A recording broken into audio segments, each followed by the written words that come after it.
Today we have two amazing people on the couch, Bakang Moetse and Zakheni Ngubo, who will be talking to us a little bit about funding, specifically how to structure and manage relationships with funders and key stakeholders, and what the funding landscape currently looks like and how to best navigate it. Bakang is a sustainable development and entrepreneurship enthusiast and works as a program manager in the enterprise supplier development space, and Zakheni is a social entrepreneur, business coach, and the founder and CEO of Syafunda, which is an educational platform that provides access to digital content through mobile technology.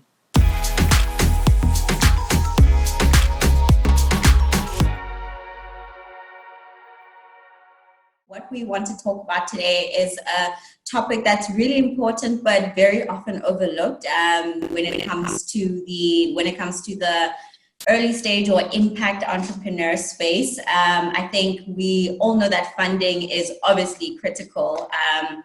Whether you're setting up an NPO, whether you're setting up a for-profit impact enterprise, funding is definitely something that you need to grow in order to be able to keep creating the impact that you're really set out to make.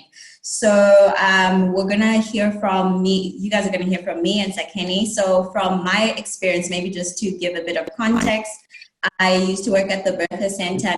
I really started kind of delving into the impact entrepreneurship space.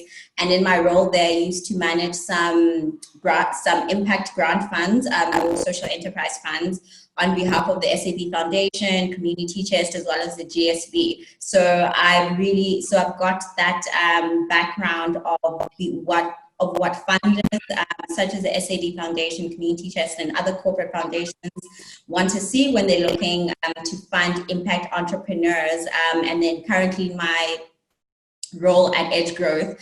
So I work in the business development side. So we give business development support to incredible enterprises such as Syafunda. Zakheni is actually one of our beneficiaries, but he's also got investing from the investment side of Edge Growth. And Edge Growth is also an impact funder in some respects. So I think in terms of trying to get into this conversation, Zakheni and I are really trying to bring out what the importance is of not only sourcing funding, but also really trying to build and manage a relationship continuously to help your funding journey become more sustainable. So I think just to maybe start off, I'd like to ask you, Zakheni, how important has funding been in getting you to where you are now with Syafunda and Blank Tech?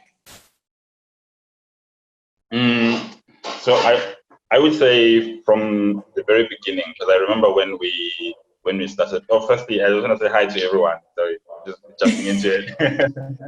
My name is Zakheni. And thank you again, Lindsay, for the intro. It's really good to see all of you guys again. And yeah, looking forward to more sessions like that. So I think, I remember when I first started Amapigo, at the time we actually came with a business Exactly. plan, and we didn't much. Right.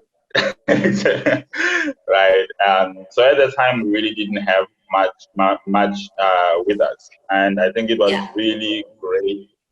One of the key things that helped us get to where we are. Sorry, is there an echo or is it me? Okay. No, you're all good. More good. Okay. So one of the key things that helped us was, learning how to build your story was quite critical, because I think that was one of the key instrumental things that helped us doing who we are, what we stand for, allowed us to be able to go into the space, even though we had nothing, but we're able to find people and attract people who had the same beliefs and who had the same intentions as we did. Yeah. So obviously, in any form of business, when you're starting, you need funding, Yeah. And so you sort of have to do the legwork yourself in the beginning, and remain consistent to what you're doing, because until you do the working and the calling yourself, nobody's going to come in and just give you money outright and upfront. You sort of have to take a few steps yourself and get some things done yourself. And in doing so, other people will start to see, and you will earn the trust and the respect through your commitment, through your work ethic. And in that process, then funding comes through. But it starts with you doing most of the work. And then, so it's very important, because funding, it gives you room. During this whole stage when you're building, you have dreams, you have visions, you have things you want to do, but you can't do that. You're restricted because you have money.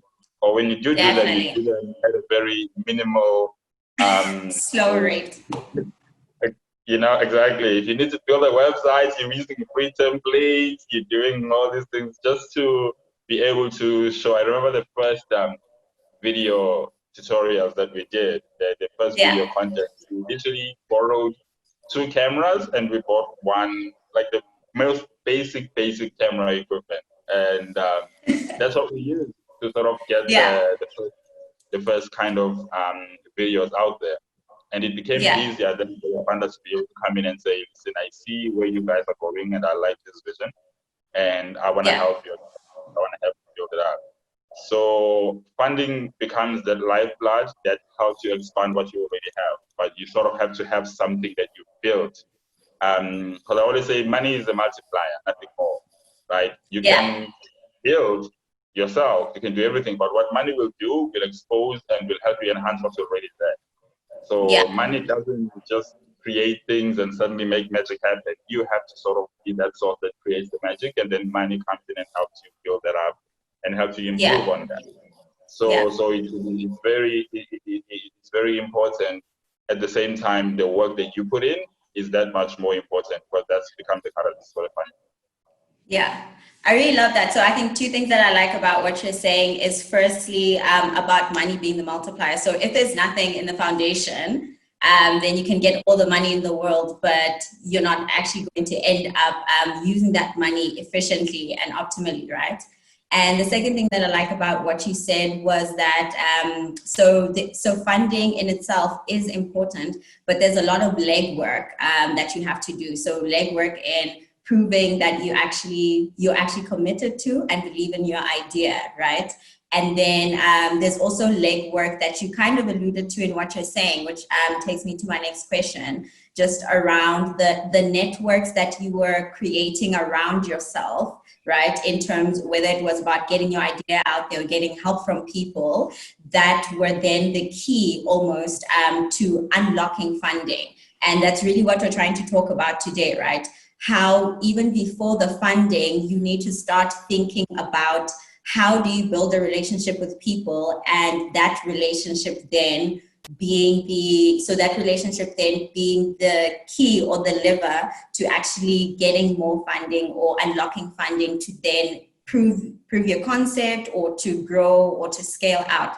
So can we maybe talk about your experience in terms of how beneficial has that relationship building aspect been for you in actually unlocking the funding opportunities that you've kind of gotten along your way? And maybe how did your philosophy around funding change from kind of like those day one days when we're still borrowing cameras to make a little bit of a profile to now you're here, you've got a portfolio of incredible funders and some of the biggest or most reputable impact funders in the space today? Mm-hmm. Well, yeah, it would be quite interesting to say, everyone who's given us funding, I didn't know about them. What? Okay, we see you, money maker. I think we got really good at being able to tell our story and put our vision out there. I think that's one thing that became one huge arsenal that we learned at Amapigo. And I remember in terms of even our presentation, the video material that we put out there, that became one of the key things that sort of helped us build our brand. Even though we had very little going on in terms of substance and the work on the ground, but being able to articulate clearly what we were trying to do was the key thing. In that process, also being able to earn the trust and the credibility within our peers and with everyone we meet, right? So my thing was that wherever I would go, I would be the hardest working person. Nice. And I would earn the reputation of being the most committed person. I remember when I moved from Durban to Joburg, I joined the Branson Center, and everyone there was already running their business for 4 years, 5 years, and they were post-revenue. And I had to force my way in because I didn't meet the requirements in terms of the revenue aspect of it. But the condition for me coming in was that I wasn't allowed to pitch. I wasn't allowed, if there were competitions, I wasn't allowed to enter because I didn't have the revenue, right? So all the boundaries. Exactly. So they allowed me in. I think kind of they felt sorry for me, came all the way from there. But they were just like, yeah, but we have a reputation to protect. So and there was a lot of opportunities that would come through. Richard would come and certain companies would be selected to pitch, and we were not allowed to do that. But what I did was I learned as much as I could, and I participated. I was there every day. I was dressed the right way, and to that point that even though we were sort of like the kids in the group, but my peers within the Branson Center started getting curious, like, what do you do exactly? And they started wanting to help, and they wanted to start getting involved. And so us actually making it into Red Bull, I didn't even know about Red Bull as well. But somebody in the Branson Center thought this might be a good opportunity for me. And they trusted me enough to say, listen, I think you should go here. And this could be a good opportunity for you. Right. And that's how we got into Red Bull. It was basically another entrepreneur at the Branson Center. And we were not working with. So a lot of the time we always look up when, the strongest network that we can have is the people around us. And then we went into Red Bull. Then I started working with Red Bull, and again, I learned how to pitch. I entered competitions, and now I was able to go out there and talk about our business. So whenever there were competitions or there were business plan competitions or pitching competitions, we would get out there. And I remember, like, the target was Pearson. I always thought we just need to get funding from Pearson. And there was this huge competition that Pearson was running in Cape Town, and we had to campaign and all of that to get in. And I was like, this is the moment. These are the people who will definitely. And we got there, we did the program, and the people at Pearson and everybody else was quite happy with the work we were doing. And again, we earned that reputation. But we didn't win that funding. We didn't get that funding because it was peer reviews, and so people played a lot of politics. And I was devastated, right? But and I remember Josh called me while I was in Cape Town. He said, there's a competition with saying it's there's no money in it. You just pitch and they give you feedback. Right. So obviously a lot of entrepreneurs are looking for money. Like, that doesn't sound like anything I want to do. It's a waste of time, but I was like, and mind you, I had just lost funding from Pearson, so I was devastated, but I was still like, okay, let's do it. And Josh was also another entrepreneur that we were in the same cohort with. And so Josh sent me the link and I applied, and I ended up going in the competition, and we ended up being shortlisted as the top 5 companies that would pitch. And ended up winning that competition. I didn't realize that in that competition was a friend of Keto, who would later on become my investor. So I was Keto from SME. Exactly. At That's amazing. Impact Investment Network. So our very first investor, I pitched again in that group of people. There were fund managers, Goodwell Investments, so many investment companies. And I thought the person who's going to give me funding is in this room. And no matter, I did so much networking, collected so many cards, and we didn't get funding in that room. But just some guy came up to me and said, "Can I have your number? I think somebody might like you guys." And oh, wow. not knowing who he was or if he was with any funder. He was just a guy who was interested.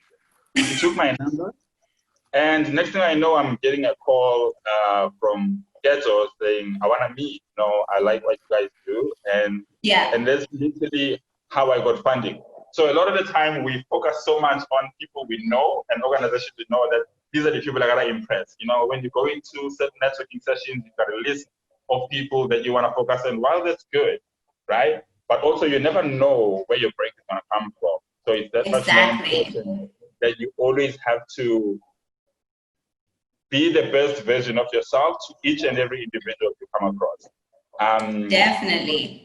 From that funding, it gets again, even when it came down to funding from Inji, I didn't know about them. I was doing some work with the NECT, and they were like, hey, is this guy who's running this program? I think you guys should intro you. And I was like, okay. Cool. They were in Cape Town, and then that's that became another investor. And the interesting thing with Edge is Edge called us. We didn't even know you guys. And I still today don't know how exactly you found out about us. Because I don't know. We have secrets. That's like secret market information we can't disclose. Exactly. So I just went about doing the work that I do as best as I could. Yeah. And doing so, the right people got the news, the right people, even without me noticing it, right people were paying attention. And the people who believed in what I believed in started saying, hey, I want to come, I want to work with you. So I think relationships are that key aspect is that don't build superficial relationships. Be the best version of yourself. I love that. And be authentic in the work that you're doing. And you never know where your break is going to come from. You're just living your life and doing the best that you can, but you don't realize that there are actually people who are watching. And exactly. Later somebody calls you and is like, hey, we think you guys are a good fit for the work we're doing. At the time, you don't ask, where did you get my number? Exactly. Like, that is a non-issue. Yeah, definitely. In your email. And so... And so that has sort of been the journey for us in terms of being able to move from one place to another. And the network has really, we as much as we've gone out and we've put our name out there, exchanged business cards and all of that, but more than anything, it's really about us building a reputation and earning the trust with the people around us, everyone around us, even the people we didn't know, even the people who didn't have the money, even the people we didn't think had the money. And it has been that trust and that reputation and the authentic work that we've put forth that has allowed people to put their name behind us and say, hey, guys, we can recommend you here. Or we can actually talk about you to this particular funder when we come across that information. So with that, I would say basically everyone you meet, everywhere you get a chance to preach the gospel, as I call it, is an opportunity waiting for you, and you're never gonna know. And a lot of the time, it's not gonna come from where you focus. It's always gonna definitely. Right, and so building that network is really just being the best version of yourself and treating and respecting the people around you and the work you do, and that's how you actually start building real authentic relationships that are not so much a network, but they are real relationships. And those relationships are the ones that propel you forward. Definitely. I really love that. I've been seeing a lot of people reacting with hand clapping emojis. I think a lot of people resonate with that. And I think one thing that strikes me, several things that strike me about what you say, but I think one thing that strikes me about, the journey that you just described that you guys have went on was that you always had in mind, at the back of the mind, that the work needs to speak for itself. So you also need to show up, right? Because I think even my experience when I was at the Bertha Center, there were many entrepreneurs that I met who had really great ideas, and you could see that this idea does have potential, but it was almost as if they needed the funding first to then be able to really back themselves and take the kind of like next step or take that next leap of faith. Whereas you guys were always about building the trust around yourself, because like in any relationship, trust is almost like the key or the pillar or the foundation that helps that relationship to grow. I think I also like that you're emphasizing the fact that so it's building relationships for that may lead to funding isn't just about building the relationship with the funder, but in every person you interact with as well. You never know who they're speaking to you about in rooms that you're not in, and hence the edge growths of this world can call you. The SME funds of this world can call you and say, hey, we've heard something interesting about you. So I think it's really about, if I'm understanding what you're saying, it's really about making sure that you show up and that you can, you can back yourself up in those rooms, and that the work and your reputation goes before you, and that really opens up the doors, and that enables you to really start building those relationships, right? And I think one thing that would be that I'd like us to leave with everybody who's on the call, as well as a lot of entrepreneurs that I've also, impact entrepreneurs that I've met in my time, don't really realize how much they need to be they need to look at themselves as relationship managers and not necessarily sellers of whatever product or impact service that they do, right? Looking less to maybe let's chat about that journey of looking less towards, oh, this is what we're creating, buy our product, as opposed to managing and building relationships and networks around the work that we're trying to do, for that to be able to support them going forward and really create lasting and value generating relationships. Mm-hmm. I think, it's very important that the word relationship is key in that space, right? And the nature of a relationship is that it's a two-way street. Yeah. Exactly, right? So it is about, yes, you need funding. Yes. And yes, you've got a product. But what value are you creating? That needs to be the primary driver of the work you do. And every person that you interact with, it shouldn't necessarily at all times come from a point of, this is what I want, this is what I need. Because, funders are people, and in anybody who's gonna come at you with an agenda, especially when you're in a position where you get funding. I remember when I was on NECA, and so there were all these people around us, and you could see everybody was sort of like vying for that chance to sit with Richard and pitch him this idea that I wanna save the ocean and I need this much money. And you could see the frustration in that man's face as he's sitting there, and then during breakfast he's trying to talk to his family and everyone, and suddenly this guy is calling him on the side, and he's like, I've got this idea, Richard, that I think, I just need $20 million, and you could see he's just there like, okay, cool. So exactly, and they could be quite frustrating, because it's a very much guided and very self-centered approach to not only funding but to life, right? So going into relationships, you need to understand the people that you are dealing with. You have to understand that they're also people. They have dreams, they have visions, they have not necessarily their own agendas, but they have their own goals that they want to achieve. So before you start the conversation, you always have to have it in mind to say, yes, this is what I need from this person, but what value can I add for this person and for this organization, right? I've seen so many business plan competitions and competitions that offer funding. And before you can apply, you have to ask, is it a right fit? Can I add value to this particular organization? And how can I add value? And is it the kind of value that I want to add, right? So within that space, when you're having that conversation, it primarily needs to come from a point of, this is the value that I want to create you look at a funder, for instance, an impact funder. Obviously, if you go in there and you understand where their vision is and what they're trying to do with their funding, this conversation will be centered on around, I've noticed that you guys do 1, 2, 3. and I've seen the work that you've done with this particular organization, and I think you guys are really amazing, and it's awesome that you're doing this kind of work. And I really believe that with what I do, which is 1, 2, 3, it's a very good fit that can help you achieve 1, 2, 3. You understand? So now that person, you are as much as yes, you need the support, but you're offering them value. You're offering them value that they can be able to say, wow, this is a partner that I can work with rather than this is somebody who needs funding, you know? And a lot of the time, it's all about, you go into these networking sessions and there's always that short guy in a suit running around business at everyone and very to the next person, then to the next person, then to the next person.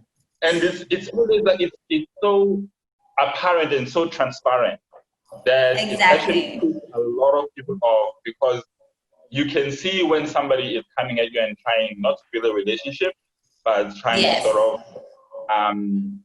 not necessarily exploit, but coming at you from that very inauthentic and very one-sided view.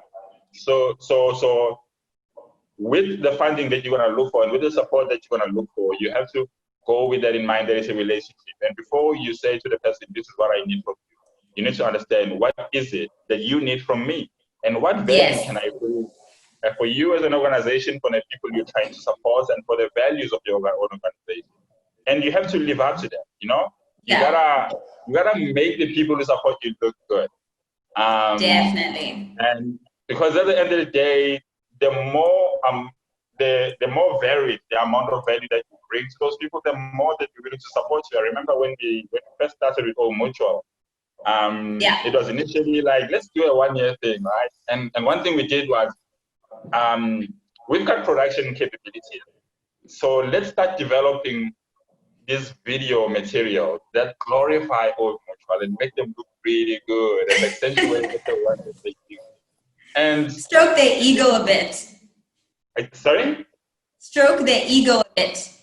Exactly, and that didn't come from their budget. It's not something we asked for. It's not something that they paid for, but we felt that we needed to sort of, if they are helping build us, then let's also build their reputation. And now us being able to create that material in our own pockets, it made the relationship that much more authentic.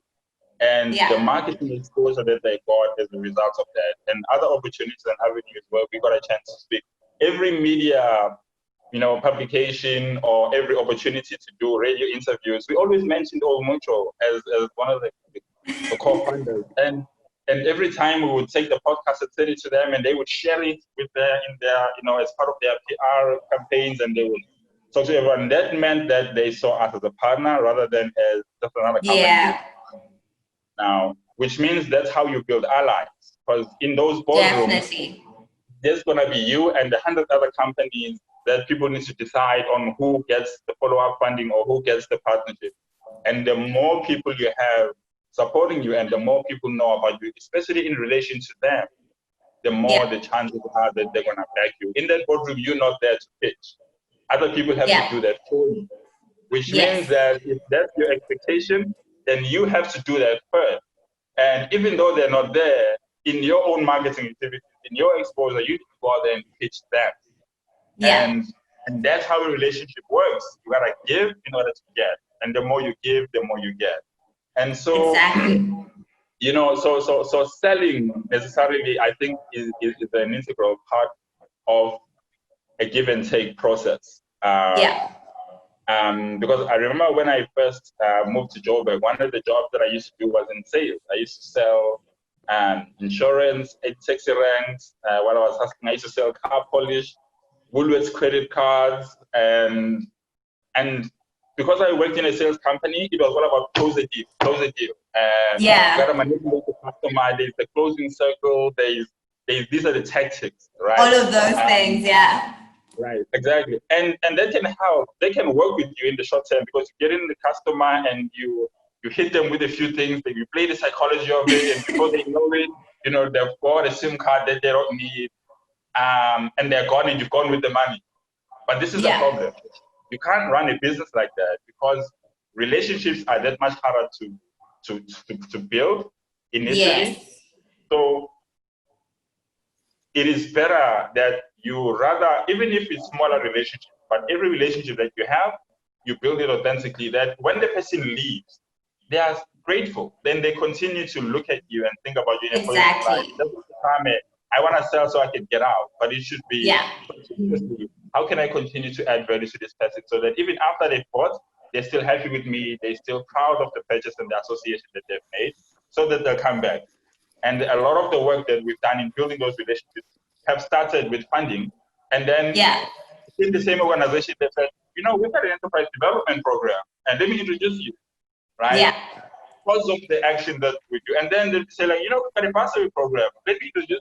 So now within one organization, you're spreading so many different opportunities because you build authentic, two-way relationships. And with any aspect, any partner that you come into, that relationship aspect becomes the key thing. That it's not just about selling a product, it's not just about selling you, it's about building that relationship, knowing that you have to give as much as you take. And I think that's what allows you to build long-term partners who are just not funders, but who can be organizations that will become integrated as part of your business in so many different ways, right? And they start connecting you to their network, to their funders, and that's how you start slowly spreading out. So I think that relationship aspect is key. So we should not be so caught up in selling in a superficial sense of the word, but it should be that aspect that this person that I'm meeting, as much as I'm giving them something, I'm giving an opportunity, and they need to see value and continue to see value long after I'm gone.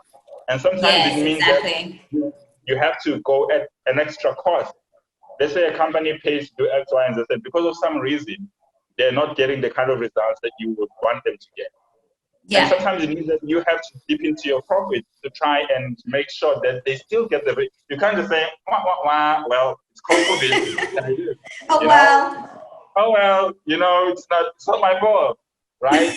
Sometimes you do have to sort of go in a little bit extra and say, I'm willing to lose the money for the relationship. Because the relationship, the respecting and maintaining and cultivating that relationship is that much more value to you than making a quick buck. And once you do that and you have that mindset, I think the money and the funding and the opportunities will start coming. Will follow. Exactly. And it'll come in familiar places, in places that you're comfortable in, where the values are aligned, where the relationship is intact. And that's a solid foundation in terms of how to build going forward. Definitely. I love that. So, and I'm just hanging on to your last point there about how, the opportunities come through familiar faces. So I don't know if I told you this, but maybe you figured it out. So as I told you, Zakheni's also, he got investment on the edge side, and then somebody introduced him to the program development side, which is where I work. And then I remember seeing his name. I was like, oh my God, that's Zakheni. So in that meeting, I was, and I think because Edge doesn't, so in our programs, you don't necessarily focus on kind of the impact side, but this particular funder who's sponsoring the program was really starting to think a lot about the social impact space and trying to kind of, have some diversity within our portfolio. Some people didn't understand in that meeting where we're selecting who is going to be a beneficiary of this program. But because I knew Zakheni and because I knew that if I backed him, I knew that he wouldn't disappoint. I was so happy to advocate, to go out and get extra information for the guys to be like, guys, this is how a social enterprise works. This is how this hybrid model works. This is why this company needs to be on this program.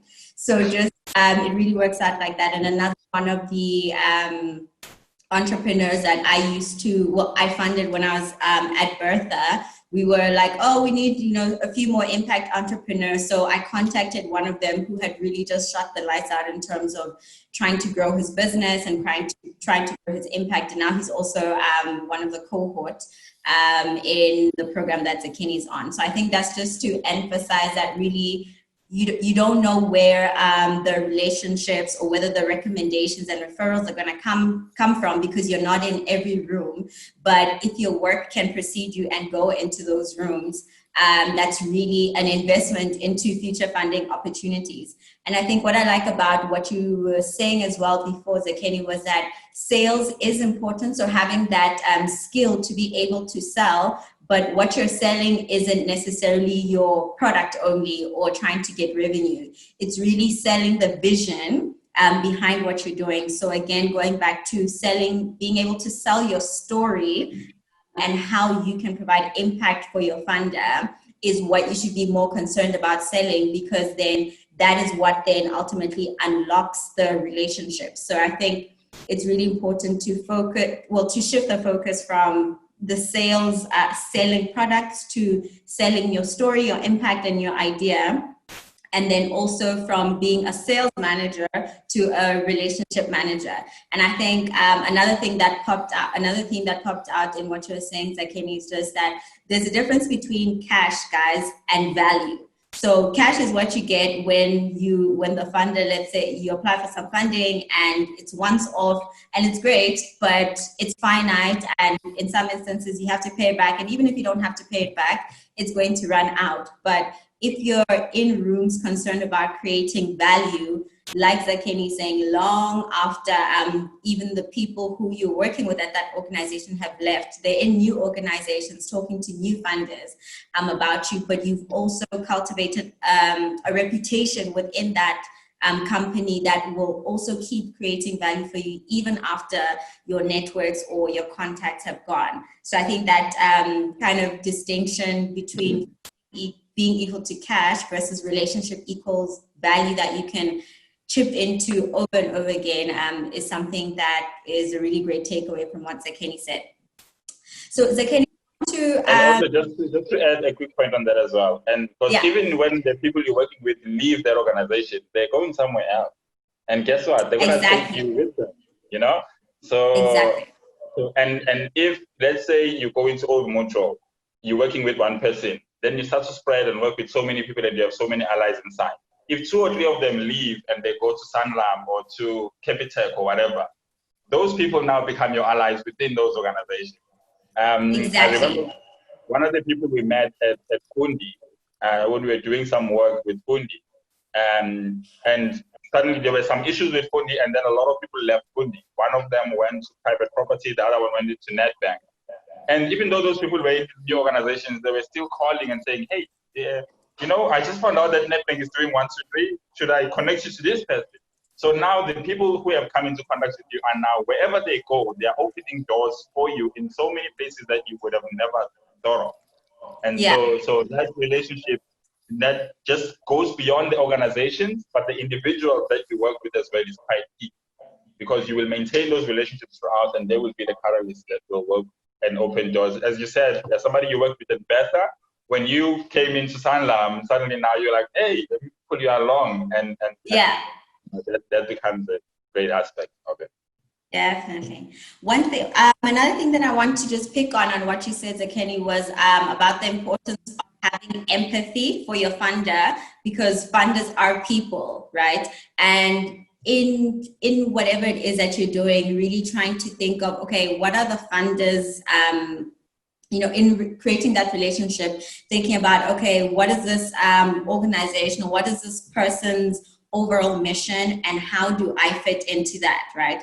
So I want to talk a little bit about having empathy for the funder, but especially in the current context of COVID-19, and how, in as much as organizations or large corporates may not be in the same boat, so to speak, as like the earlier stage businesses, but every business is facing a storm of some kind because no one predicted it. There are some that are doing well, but everybody's going through challenges. So what are some key maybe strategies or tips to really be able to reflect that you have empathy for your funder or your potential funder in this time, and why is doing that so important in maintaining funding or maintaining that relationship? Mm-hmm. So yeah, I mean, I think it as you said, I think it comes down to empathy, right?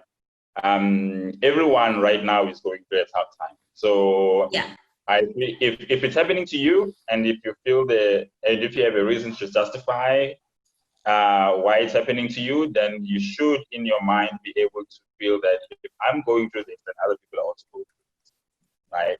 And I think also at this time, it becomes a key thing to, a lot of the time when things don't go as planned, right? So you have a fund that comes in and this kind of thing happens. Either people just go like, oh, well, it's not my fault, this is how it is. It's just, I mean, they can force see, majeure, right?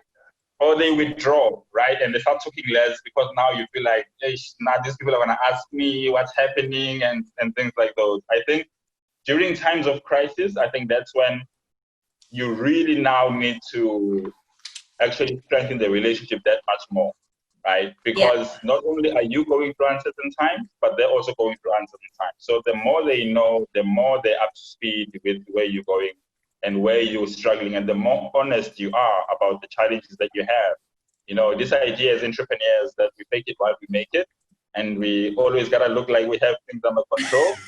At that point, it doesn't serve you to continue with that. One of the things that we did, I think, with COVID, because obviously a lot of things and a lot of agreements and negotiations that we had before COVID came in, a lot of things had to change.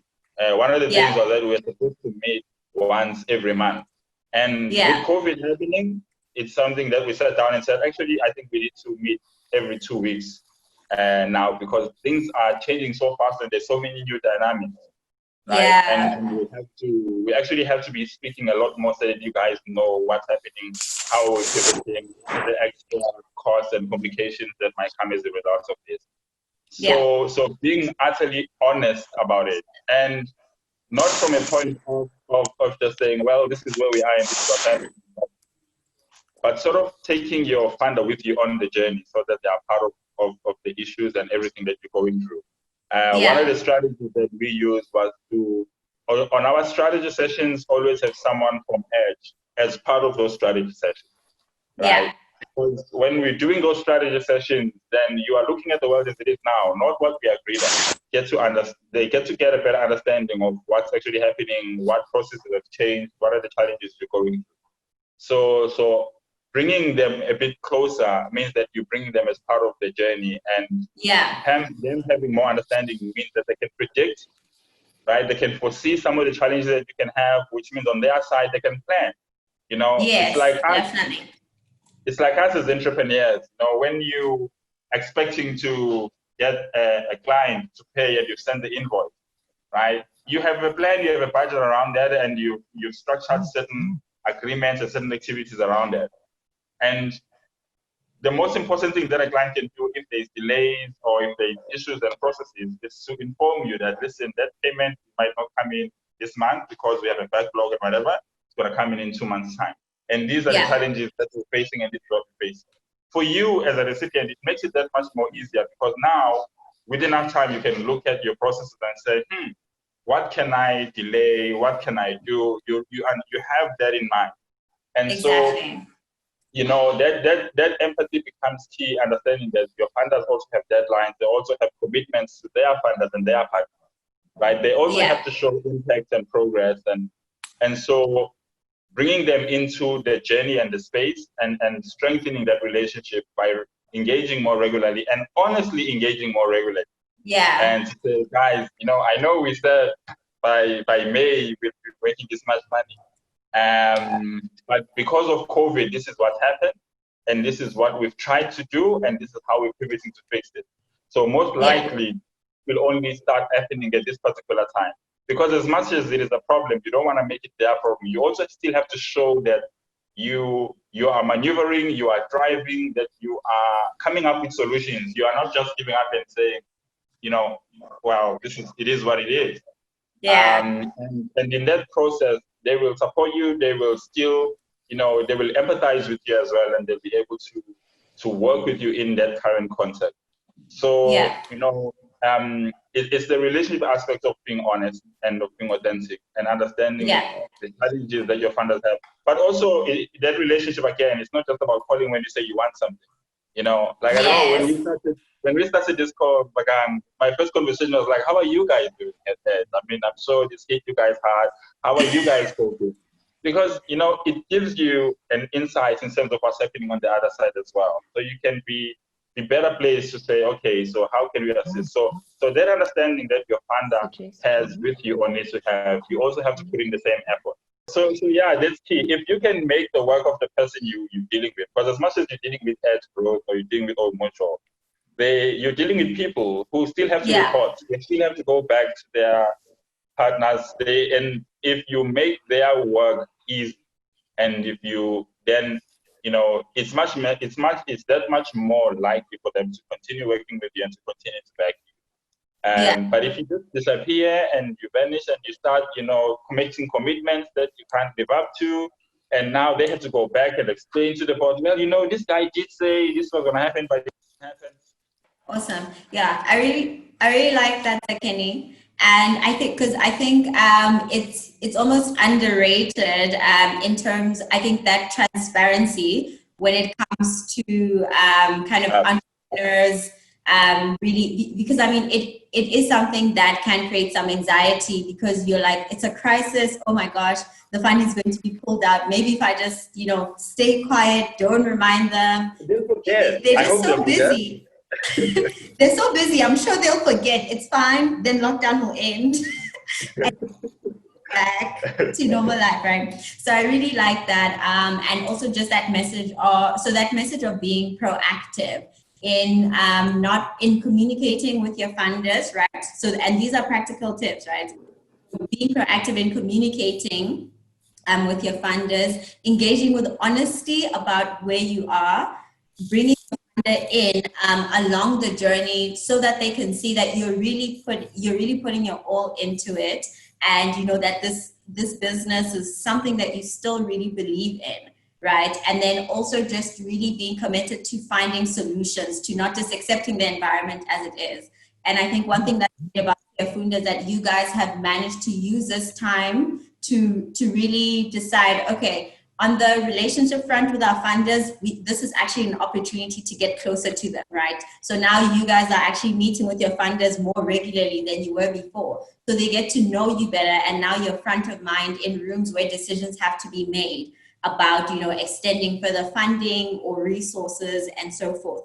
But there's also the side that you guys have decided to say, even though there's a crisis, there actually may be opportunity for Syafunda to reach out to other potential funders in different who fund you guys in different ways. So I think not everybody was on the call earlier, but Zakheni was explaining how they've now managed to get 0 rating in terms of their platform for users from different networks. So even though Vodacom isn't giving Zakheni and Syafunda cash, they're still funding them, but just in a different way, because now learners don't have to pay exorbitant data costs. And also their team is looking right now into how they can get other corporate funders to not necessarily fund the platform or Syafunda itself, but fund a learner to be able to access the content. And then that still gives rise to Zakheni and his team being able to do the work that they do. So it's also about, in crisis, how do you use a crisis to your benefit? I think I've heard the quote fly around a lot during this time, just never let a good crisis go to waste, because there's always opportunity in crisis. And I think a lot of the work that you guys have done in terms of your pivots and, you know, your new distribution channels is really a testament to that. So I think I want to chat a little bit about engaging, and so now we're talking a lot about the maintaining the relationship, especially in a time of crisis. And we're talking about honesty, authenticity in engagement, and really just seeking to genuinely understand your funder.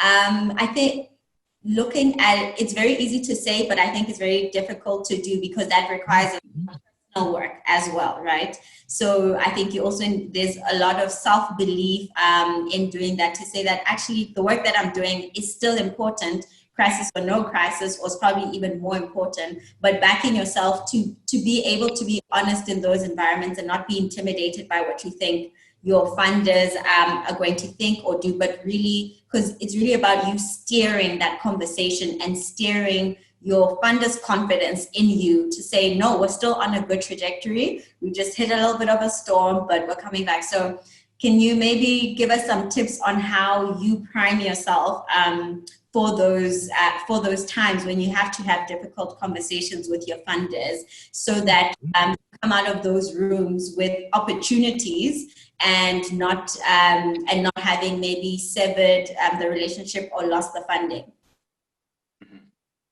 Yeah. So I'll just give you an example. So during this crisis,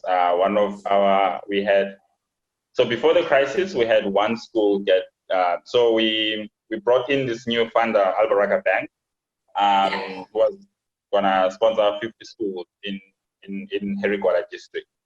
So we started with the first 2 schools last year. And so in Jan, we did like the whole launch. Judge Zondo came in on the day.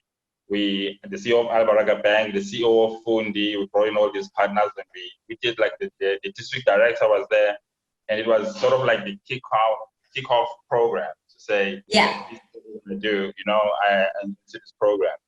And that was Friday. On Tuesday, they broke in the school and stole everything. So like everything.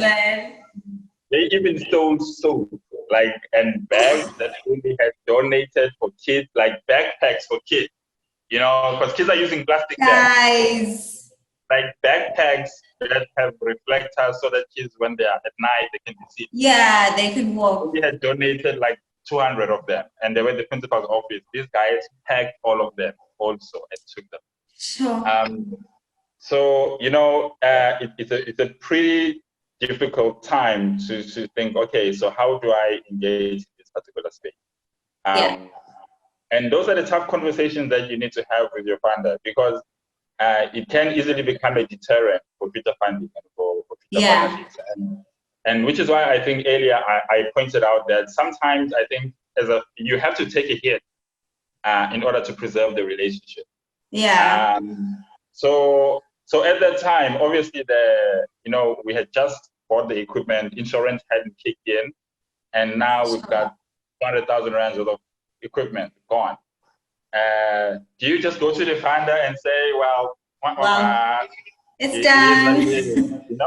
Who knew? But at the same time, you sort of have to use that crisis to strengthen the relationship. So, but at the same time, it's also important to be honest and upfront about what's actually happening. And so one of the things we did was, I had to go down myself, go to the school. Immediately, I sent Samba to the school. The police reports, everything, and then we communicated with the funder, and then it was clear that, that they cleaned out the school. Not a single printer, not a single computer in that school. That school is going to be non-operational for the next 5 years. Wow. So, and the funders were devastated because it's Judge Zondo's former school. And so going above and beyond, one of the things that we did was we hired our own private investigator to go in and do the work there. And we communicated, this is what we're doing. We're going to hire a private investigator to try and help the school, because it's not just our only our equipment, but also just for the school and everything. Yeah, there's a bigger impact. Exactly. So at that time, Albaraka had a trustee meeting, and it became a thing of, you see, this is what happens. Things get stolen. So, do we continue with the 50 school, or do we redirect our funding elsewhere? Yeah. And at that time, if we had not been proactive to be able to have a tough conversation and call them first and say, listen, this is what just happened at the school. And this is what we are doing. We already have people on the ground, and we've also had a private investigator. And should it come to this, we will handle it on our side. The work that we're doing with you is so important, and we are, and we believe that this one incident should not deter you from moving forward. Yes. So when this person now went back into that trustee meeting, even though that became an objection, they were still able to say, but no, they're handling it, you know? Yes.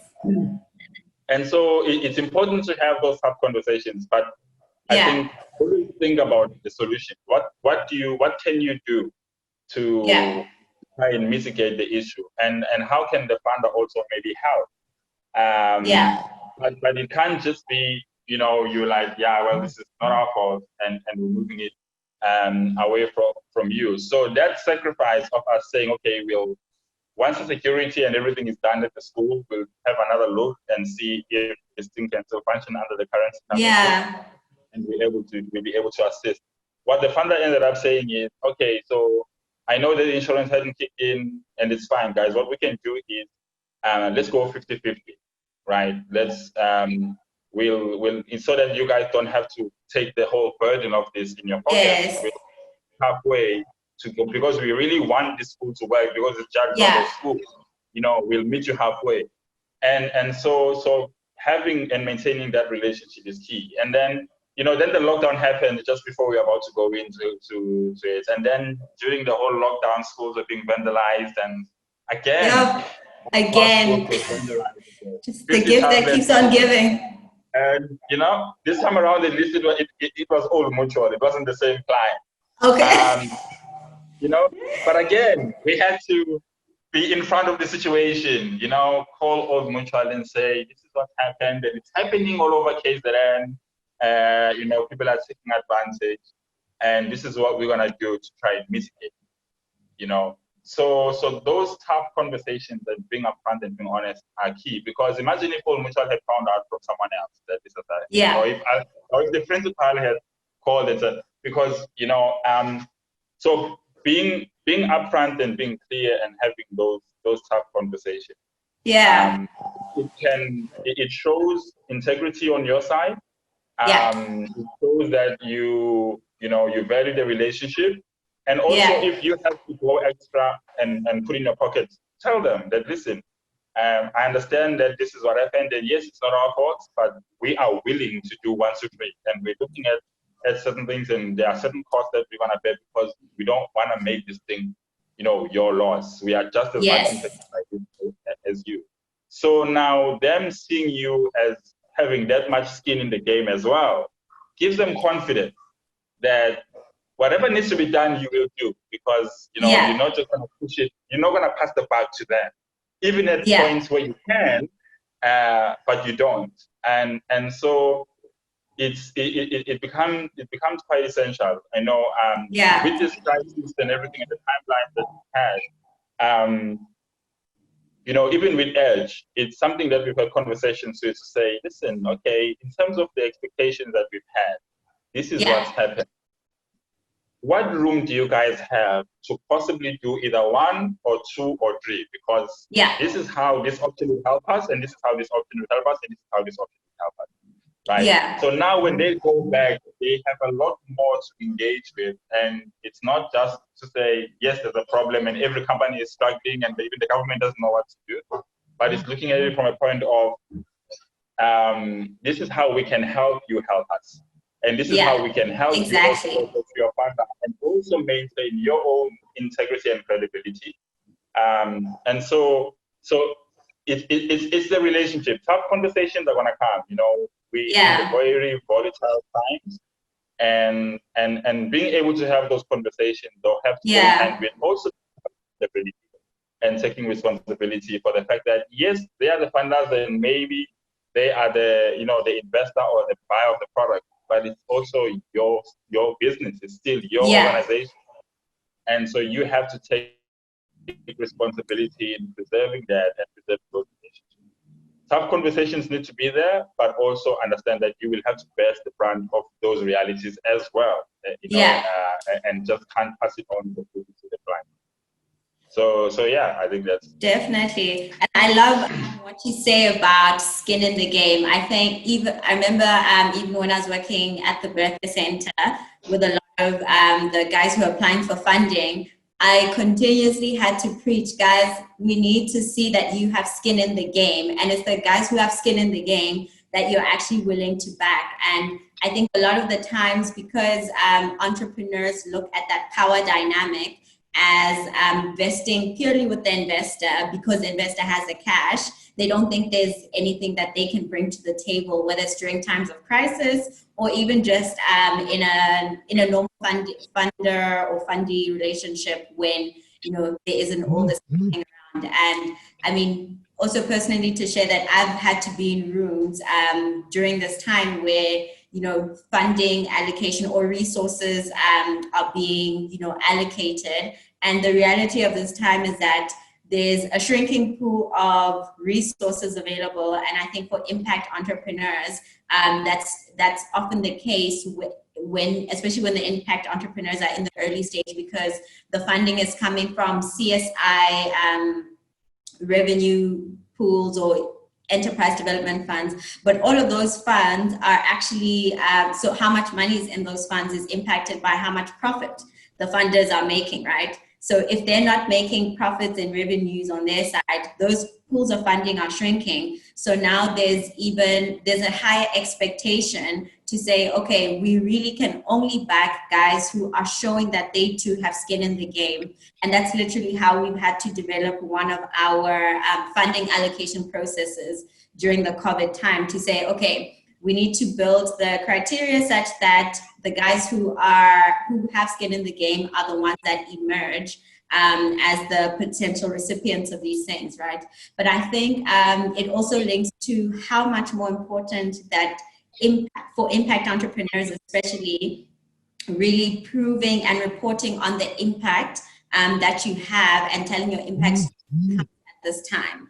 So maybe can you tell us can you maybe share what you think about that? And are there any ways that Syafunda has had to rethink about really showing and proving the impact or the benefit of the impact of your services and your products during this time and in the future world that we're stepping into once COVID-19 is over, and how you're thinking of implementing new, let's say, monitoring, evaluation, and learning practices for your funders to really prove that, with this limited money that we know you guys have, this is really how we're giving you guys bang for your buck. So yeah, we've had to make a lot of changes, right? And at every step of the way, when we're having this conversation, we have had the conversations on our side on our front, and also looked at it, what it means for the funder, what it means for the impact, and being able to share. For instance, when we went online, which was another tough conversation to have, because when COVID-19 hit, we were not ready for it, and nobody knew it was coming. So we have networked in school, and then school. So these networks are just sitting in our schools, and the learners don't have access to them. So we said, okay, if we go online and we compress the video material so that people can be able to pay less and all those things, that could be a solution. And we went in and we had the conversation, and it was great. And we told them, okay, if you're going online, this is the impact we'll be able to see. This is how much more we'll be able to measure. And then we did that. Once we were online, though, what the funder initially, it was not our students, the offline numbers that were now going online. It was completely new students now accessing the platform, and all of them were not using mobile; they were using desktop. And so now then it becomes an issue of, okay, so what we thought was going to be the impact that we were going to have, we are not having. But now, how do we frame this, and how do we communicate this with the funder as well, so that they are aware of this new development and what's happening?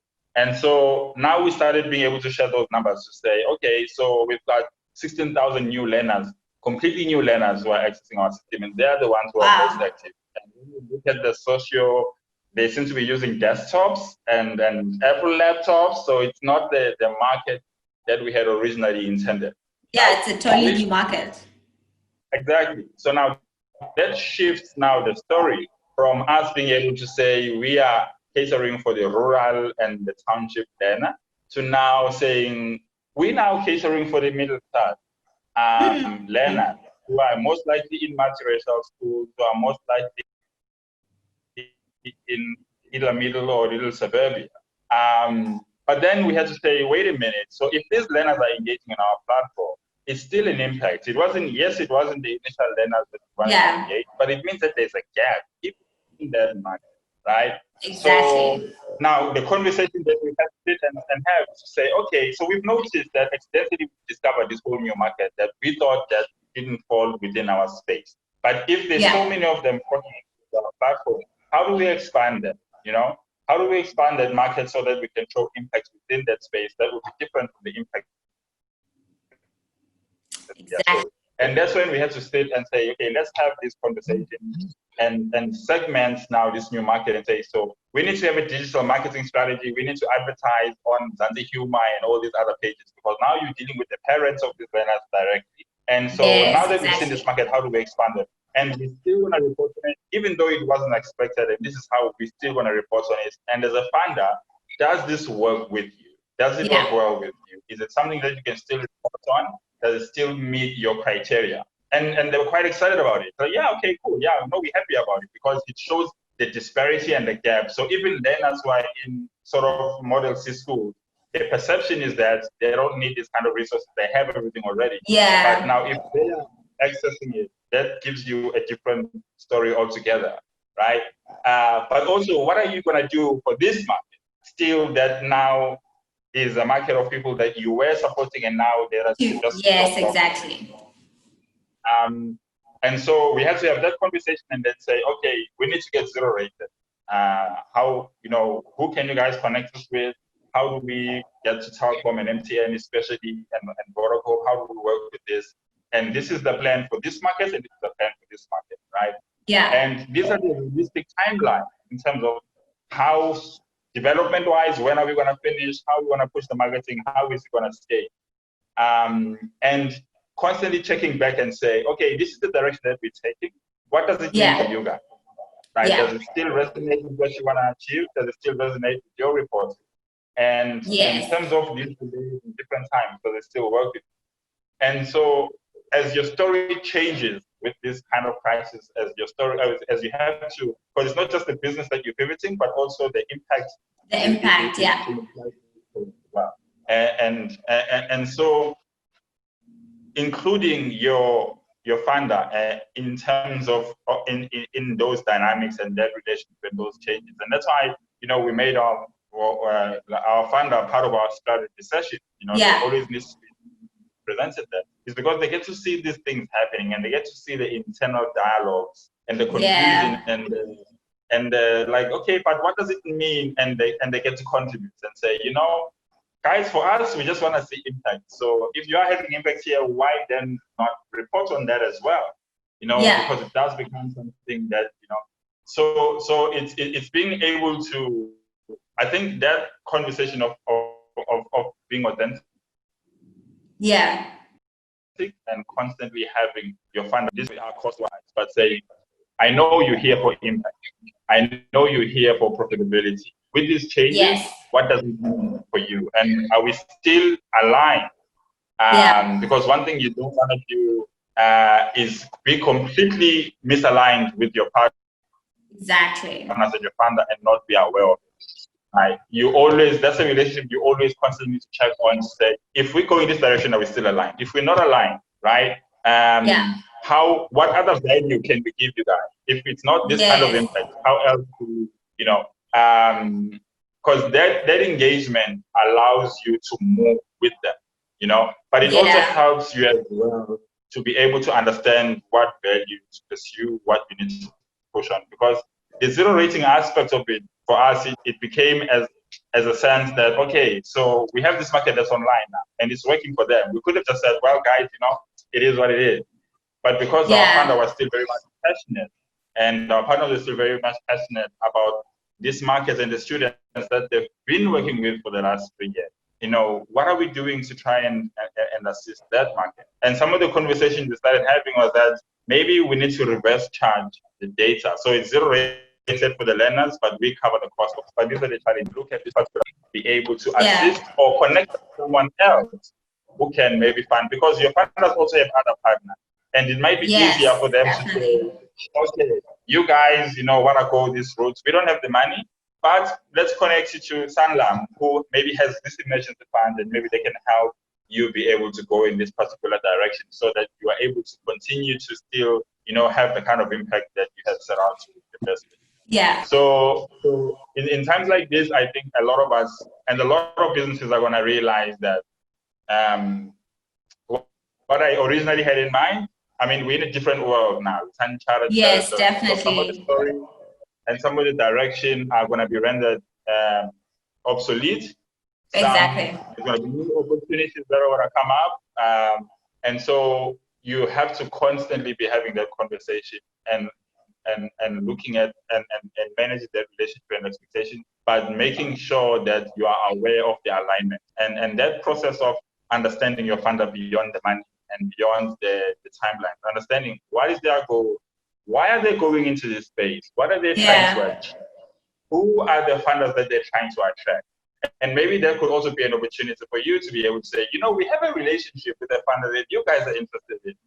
If we tell them that we're funding you, maybe we can bring them in as well. So what that does is it makes you an ally.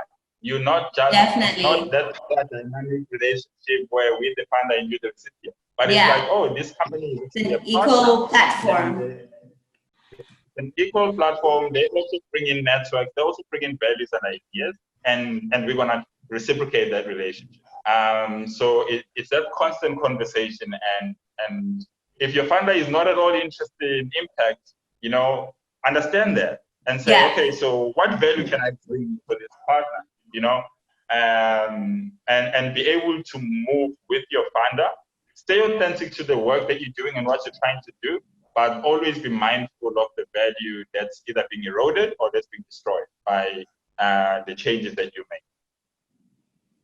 Amazing. And I think everything that you said is just so powerful in terms of even summing up the conversation that we've been having now, just around. So I think we covered really well how to build that relationship. So that's going into rooms, knowing that your value is actually going to come from not necessarily everybody who you interact with, but who those people interact with, right?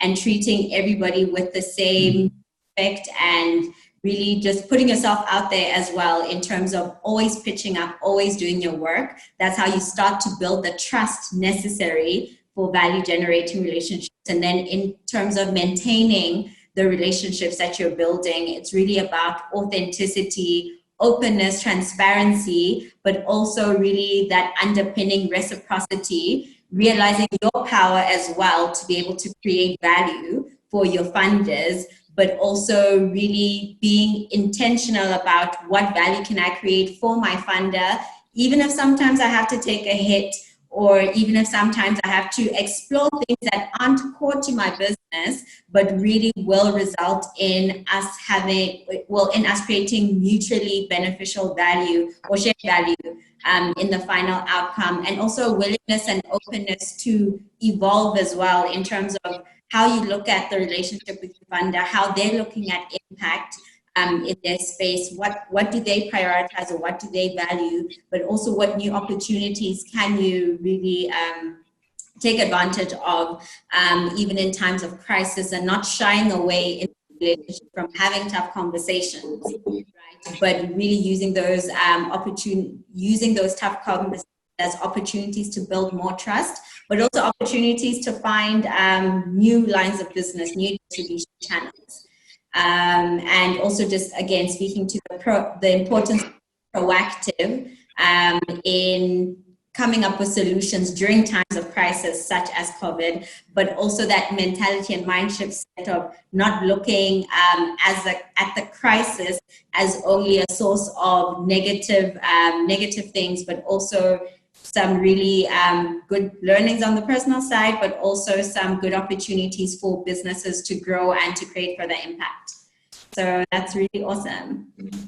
Thank you so much, Zakheni. Then it's been an absolute pleasure, I think, having this conversation.